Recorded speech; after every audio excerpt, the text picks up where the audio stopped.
கர்த்தருக்கு ஸ்தோத்திரம். கர்த்தராகிய இயேசு கிறிஸ்துவின் இன்ப நாமத்தில் இனிய வாழ்த்துக்கள்.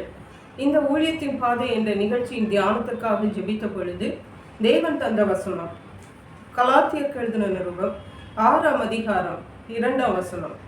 ஒருவர் பாரத்தை ஒருவர் சுமந்து இப்படியே கிறிஸ்துவின் பிரமாணத்தை நிறைவேற்றுங்கள். கிறிஸ்தவர்களாகிய நாம் கர்த்தராகிய இயேசு கிறிஸ்துவின் அடிச்சுவடுகளை பின்பற்றுகிறவர்கள். இயேசு கிறிஸ்து எல்லாரிடமும் அன்பாயிருந்தார். ஒரு தியாகமான வாழ்க்கையை வாழ்ந்தார். எல்லாவற்றிலும் விட்டு கொடுத்து வாழ்ந்தார். அவராலே யாருக்கும் ஒரு தீமையே நேர்ந்ததில்லை. பாவம் அறியாத பரிசுத்தமான தேவன் அவர். அவருடைய பிள்ளைகளாக தான் நாம் இன்றைக்கு அழைக்கப்பட்டிருக்கிறோம், தெரிந்து கொள்ளப்பட்டிருக்கிறோம். ஆகவே அவருக்காக நாம் ஊழியம் செய்கிறோம். ஹல்லேலூயா. கர்த்தராகிய இயேசு கிறிஸ்து இன்றைக்கு நம்மோடு பேச விரும்புவது ஒருவர் பாவத்தை ஒருவர் சுமந்து. கிறிஸ்தவ வாழ்க்கையிலே ஒவ்வொருவரும் பாடுகள் சுமக்க வேண்டியது அவசியம் என்று பரிசுத்த வேதாகமம் நமக்கு சொல்லுகிறது. இயேசு கிறிஸ்துவோடு பாடுபட்டால் இயேசு கிறிஸ்துவோடு நமக்கு அவருடைய மகிமையிலும் பங்குண்டு, சந்தோஷத்திலும் பங்கு உண்டு என்று சொல்லப்பட்டிருக்கிறது. இந்த உலகத்திலே நாம் ஒருவர் பாரத்தை ஒருவர் சுமக்க வேண்டும். இப்படியே கிறிஸ்துவின் பிரமாணத்தை நிறைவேற்றுங்கள். கிறிஸ்துவின் பிரமாணம் என்ன? இயேசு கிறிஸ்துவிடத்திலே முதலாவது நாம் தேவனிடத்தில் முழு இருதயத்தோடு, முழு ஆத்மாவோடு, முழு பலத்தோடு அன்பு கூற வேண்டும். அதற்கு ஒப்பாக இருக்கிற 2ஆம் கற்பனை, நாம் அன்பு கூறுவது போல நாம் மற்றவர்களிடத்திலும் அன்பு கூற வேண்டும். ஒருவரில் ஒருவர் அன்பு கூறவே அழைக்கப்பட்டிருக்கிறோம். ஹல்லேலூயா. இதுதான் கிறிஸ்துவின் பிரமாணம். ஒருவரில் ஒருவர் அன்பு கூறும் பொழுதுதான் ஒருவர் பாரத்தை நாம் ஒருவர் சுமக்க முடியும்.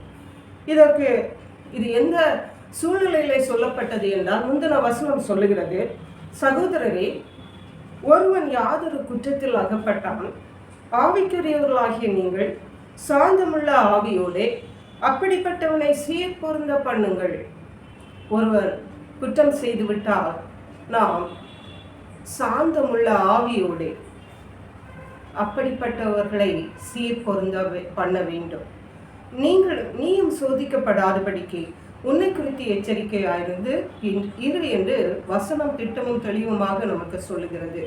கர்த்தர் ஏன் இந்த வசனத்தை இன்றைய தியானத்துக்கு இவைகளை சொன்னார் என்று எனக்கு தெரியவில்லை. ஆனாலும் இன்றைக்கு நடந்து கொண்டிருக்கிற காரியங்களை பார்க்கும்போது தேவ ஊழியர்களாகிய நாம் ஞானம் உள்ளவர்கள் என்று பரிசுத்த வேதாகமம் சொல்லுகிறது. தேவனுடைய பிள்ளைகள் ஞானம் உள்ளவர்கள் என்று, அஞ்ஞானிகள் அல்ல என்று சொல்லுகிறது. நம்மை சுற்றி இன்றைக்கு நடந்து கொண்டிருக்கிற காரியங்களை பார்க்கும் பொழுது, அதாவது ஒரு இடத்திலிருந்து நம்முடைய ஜனம், நம்முடைய குலம் அழிந்து கொண்டிருக்கிறது என்பதை நாம் அறியவில்லையா? என்பதை நாம் தெரிந்து கொள்ளவில்லையா? அல்லது தெரிந்து கொள்ள முடியவில்லையா? நாம் ஒருவரில் ஒருவர் ஒரு வட்டத்துக்குள்ளே இருந்துவிட்டு நாம் ஒருவருக்கு ஒருவர் விரோதமாக எழும்புவோமானால் நம்முடைய குலத்தை அழித்து கொண்டிருக்கிற காரியங்களை நாம் எப்படி சமாளிப்போம்? எப்படி அவைகளிலிருந்து ஜெயம் வரும் என்பதை நாம் சற்று சிந்தித்து பார்த்தால் நலமாயிருக்கும். ஹல்லேலூயா. ஆகவே ஒருவர் பாரத்தை ஒருவர் சுமக்கவே நாம் அழைக்கப்பட்டிருக்கிறோம். ஒருவர் குற்றம் செய்தால் சாந்தமுள்ள ஆவியோடு நாம் அவர்களை சீர் பொருந்த பண்ண வேண்டும். மற்ற எந்த விதத்திலும் சீர் பண்ண முடியாது. அதை தான் இந்த வசனம் நமக்கு திட்டமும் தெளிவுமாக சொல்கிறது. சாந்தமுள்ள ஆவியோடு தான் சீர் பொருந்த பண்ண முடியும். நாமும் சோதிக்கப்படாதபடிக்கு நாமும் எச்சரிக்கையாக இருக்க வேண்டியது அவசியமாயிருக்கிறது. யாத்திராகம புஸ்தகம் 17ஆம் அதிகாரம் 11-12 வசனங்களை வாசிக்கும் பொழுது, நாம் யாவருக்கும் தெரிந்ததே, ஊழியக்காரர்களாகிய நாம் இதை நன்கு அறிந்திருக்கிறோம். இஸ்ரவேல் ஜனங்களுக்கு விரோதமாக அமலேக்கு யுத்தம் பண்ண வந்த பொழுது மோசே தன் கைகளை உயர்த்தின பொழுது அங்கே யோசுவா அமலேக்கை முறியடித்து கொண்டிருந்தார் என்று பார்க்கிறோம். ஆனால் மோசே தன் கைகளை கீழே விட்ட போது அங்கே இஸ்ரவேல் ஜனங்கள், யோசுவாவும் இஸ்ரவேல் ஜனங்களும் தோல்வியை தழுவினார்கள் என்று பார்க்கிறோம். அப்பொழுது அவர்கள் என்ன செய்தார்கள்? 11-12 வசனம் சொல்லுகிறது, மோசேயின் கைகள் அசந்து போயிற்று. அப்பொழுது அவர்கள் ஒரு கல்லை கொண்டு வந்து அவன் கீழே வைத்தார்கள். அதன் மேல் அவன் உட்கார்ந்தான்.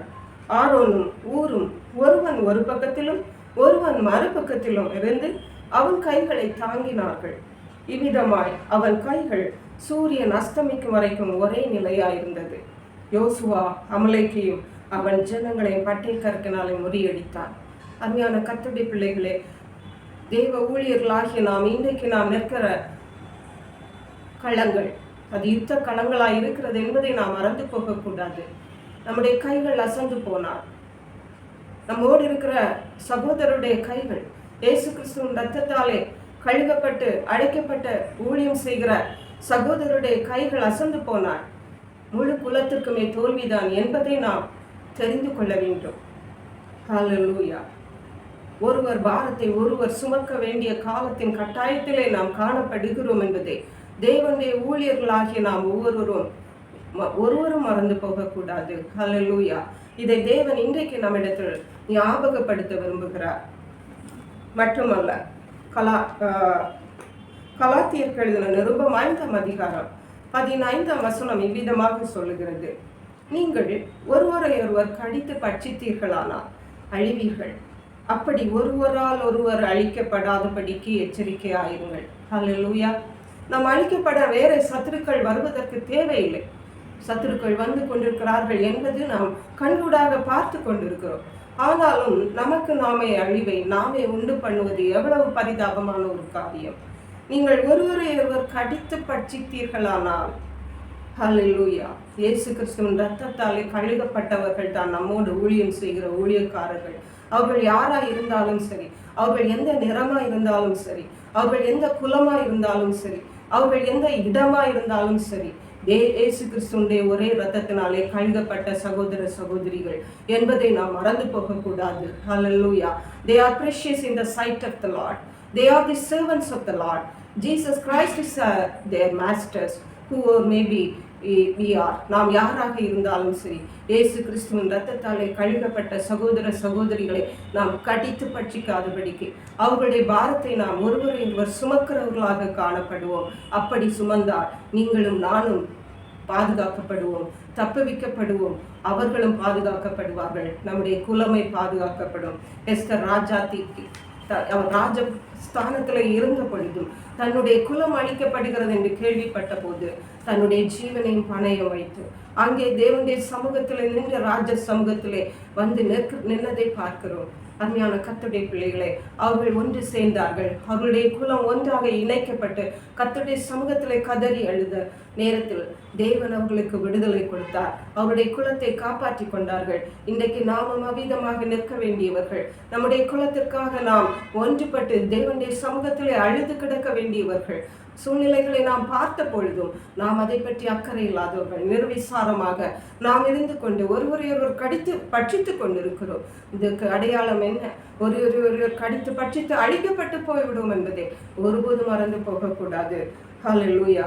நாம் அன்பை பற்றி பிரசங்கிக்கிற நாம், அன்பை நம்முடைய வாழ்விலை காட்ட வேண்டியவர்கள் நாம். மற்ற சொந்த சகோதரர்களே, இயேசு கிறிஸ்துவின் ரத்தத்தாலே கழுகப்பட்ட சொந்த சகோதர சகோதரிகளே நாம் நேசிக்க முடியவில்லை என்றால் ஊழியம் செய்கிறோம் என்று மற்ற ஜனங்களுக்கு எப்படி நாம் சொல்ல முடியும்? நம்முடைய வாழ்க்கையில நாம் அவைகளை எடுத்துக்காட்டாக வைக்க வேண்டியது அவசியமாயிருக்கிறது.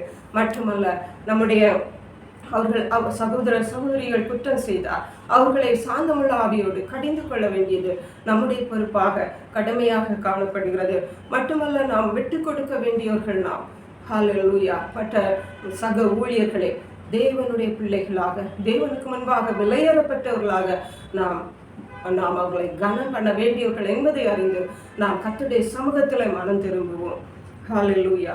அருமையான கர்த்தருடைய பிள்ளைகளே, இன்றைக்கு இயேசு கிறிஸ்துவினுடைய இருதயத்தின் ஆதங்கம் உங்களுக்கு புரிந்திருக்கும் என்று நினைக்கிறேன். இது ஒரு சாதாரணமான ஒரு அவுட்லைன் தான். இதை ஹல்லேலூயா நிச்சயமாகவே தேவன் இன்றைக்கு நம்மோடு பேச விரும்புவது நாம் நம்மை நாமே பாதுகாத்துக் கொள்வோம். ஒருவர் பாரத்தை ஒருவர் சுமந்து கொள்வோம். நம்மை நம் குடும்பங்களையும் நம்முடைய குலத்தையும் பாதுகாத்துக் கொள்வோம். தேவன் அதற்கேற்ற கிருபைகளை நமக்கு தந்தருளுவாராக. ஜெபிப்போம். எங்களை கிருபையை நேசித்து பாதுகாத்து வழி நடத்துகிற எங்கள் அன்பின் தகப்பனே, ஆசீர்வதிக்கப்பட்ட இந்த ஊழியத்தின் பாதை என்ற நிகழ்ச்சிக்காக நன்றி. இந்த நாளிலும் அப்பாமை ஸ்தோத்திரம். ஊழியர்களாகி எங்களுக்கு தேவன் தந்த நல்ல கடிந்து கொள்ளுதலுக்காக, ஆலோசனைக்காக கோடான கோடி ஸ்தோத்திரம் செலுத்துகிறோம். ஒரு மனதை கட்டளையிடுகிற தேவன் ஆண்டவரே ஸ்தோத்திரம். உடைய ரத்தத்தாலே கழுகப்பட்டு உமக்கு ஊழியம் செய்கிற உடைய பிள்ளைகள் ஒவ்வொருவர் மேலும் ஆண்டவரே உடைய பரிசுத்த ஆவியானவர் தாங்கிட்டு உடைய ஒற்றுமை ஒரு மனம் தங்கட்டும் அப்பா. தேவனைமை துடிக்கிறோம். ஒருவர் வாரத்தை ஒருவர் சுமக்க கிருபை தாங்க. நன்றி பரிசுத்த ஆவியானவரே. கிறிஸ்துவின் பிரமாணத்தை நிறைவேற்ற உதவி செய்யுங்க. மீட்பரும் இரட்சகருமாகிய இயேசு கிறிஸ்துவின் இன்ப நாமத்தில் ஜெபிக்கிறோம் எங்கள் அன்புள்ள பரமபிதாவே. ஆமென். God bless you.